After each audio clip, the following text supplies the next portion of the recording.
Well, today this is Dr. Ann Schaefer, and I am in Groveland, California, and I'm videotaping something important to this time in life. We have just experienced the third month of the coronavirus pandemic, and we are realizing that so many parents and children are together much more than they ever were before. There's a lot of homeschooling going on. There's also a lot of racial unrest, a lot of difficulty with people being locked up for 3 months at a time at home, quarantined and social distancing. And probably at this particular time, according to the research on socializing and social wellness, the last thing we need to do is distance from each other. And so let me tell you a little bit about myself so that you'll see what my credentials are. First of all, I am a clinical psychologist, a neuropsychologist. I spent about 30 years dealing with learning disorders and brain differences and trying to realize and figure out why it is people learn differently.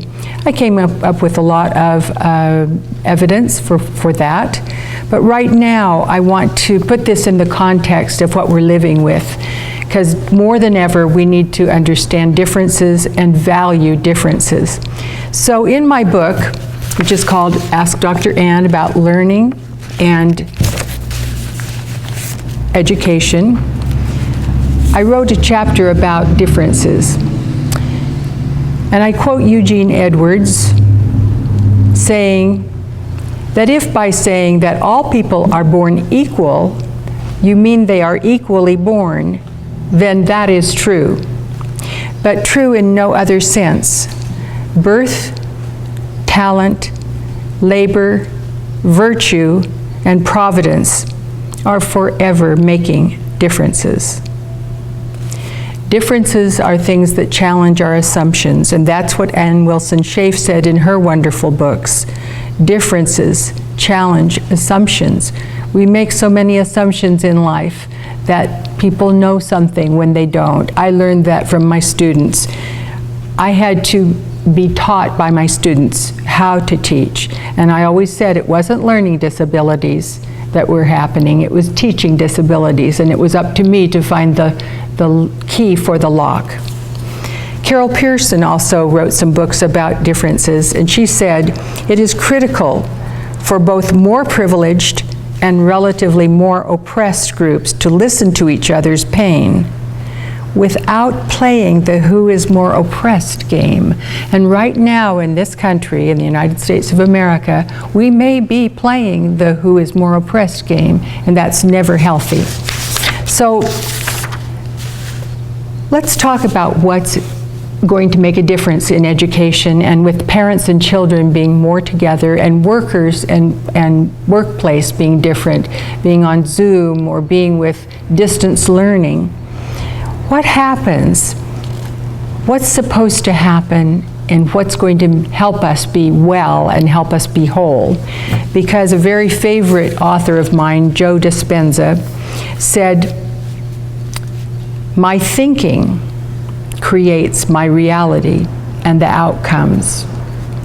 It creates my feeling. You're defined by your own vision of the future. That is what is empowering. So we can't be victims of our past brain pathways. In other words, don't use anyone or anything to feed your addiction to things like judgment. Judgment is an addiction to something like maybe a bad boss or a bad teacher memory. Or maybe you have an addiction to the enemy, making someone the enemy.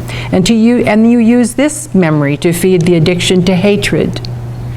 Another path that can turn in a very wrong direction. What about the addiction to friend? Feed the addiction to being a victim of suffering. Again, we want to make sure that we're helping people be whole. The idea is the moment you start feeling abundant and worthy, you are generating health and wealth and wholeness in your brain and in your body. I was schooled in a very important teacher, Dr. Roberto Assagioli, in my training as a psychologist.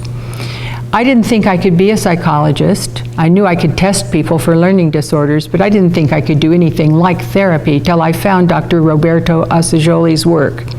And in that work, I learned that while we have a brain, we are not our brains. We have a brain to help us figure things out and solve problems. We also have feelings, but we are not our feelings. We are more than that. We use our feelings to say whether we're in or out of harmony.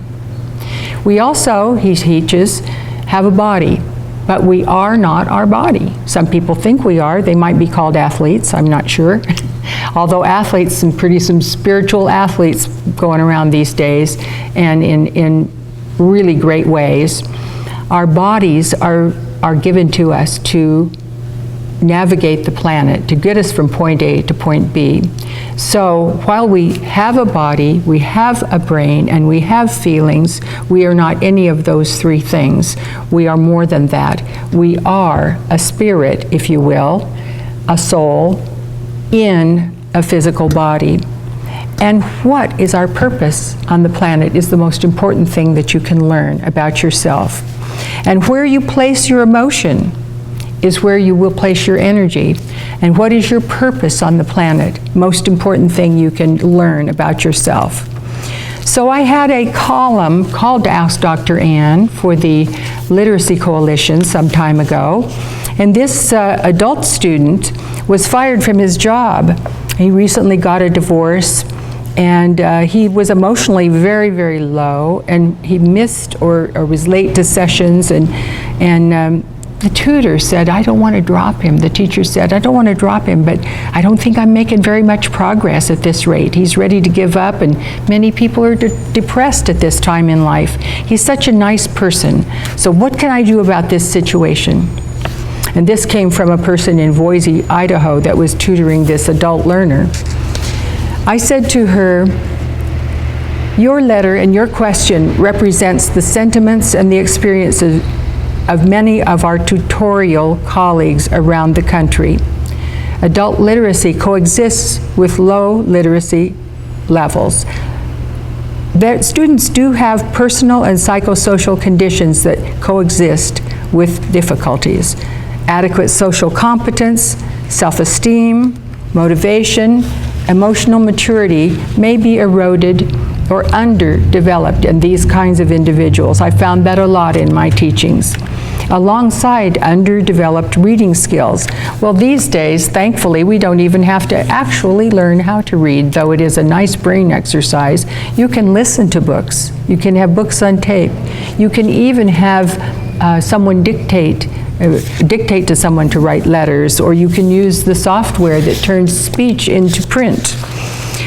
But certain maladaptive behaviors result when anybody who is seen as lacking, if they're a learner that's lacking.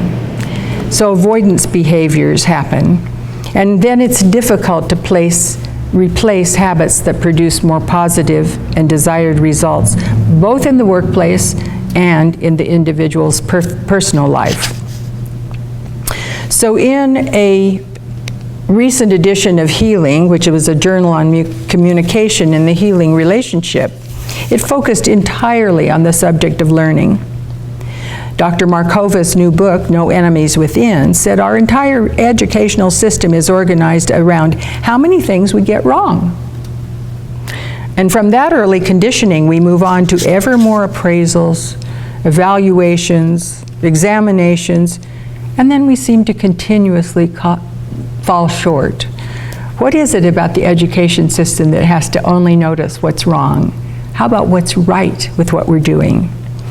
And when we look at what's not working more than what's going well, then we have things that happen, like the protests that are happening right now, and a lot of different things in our society.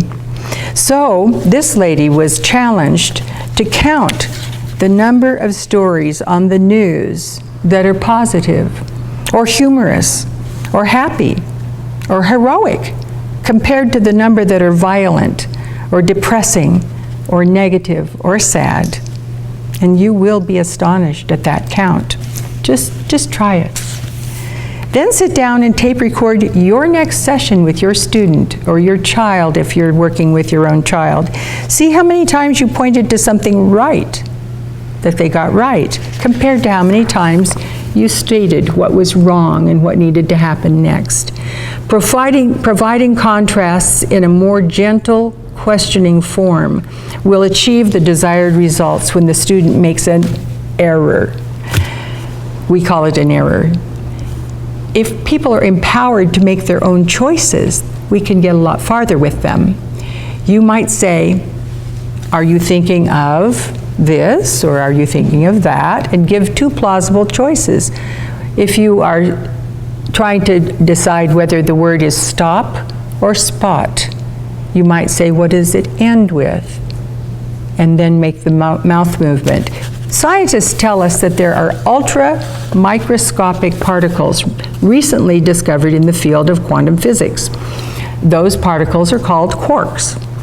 And as such, apparently they only come into being when attention is focused on them. This is a remarkable revolution. They're only evident by the photographic trails they leave under a powerful microscope. Those same particles just disappear when the scientist's attention is withdrawn, according to those photographic memories they can make of those quarks. I offer this as a perfect analogy to the behaviors we engender in our students or in the workplace. I promise you that behaviors, positive or negative, appear when we pay attention to them. So what will you pay attention to? We can count scars, or we can count strengths. Just as we can emphasize rightness or wrongness, the choice is ours. And I trust everyone is wise enough to know which is more empowering to themselves and to the people that they're working with or being with or living with. Thank you for today. I'll see you next time. This is Dr. Ann Schaefer with SoulGrowth.org.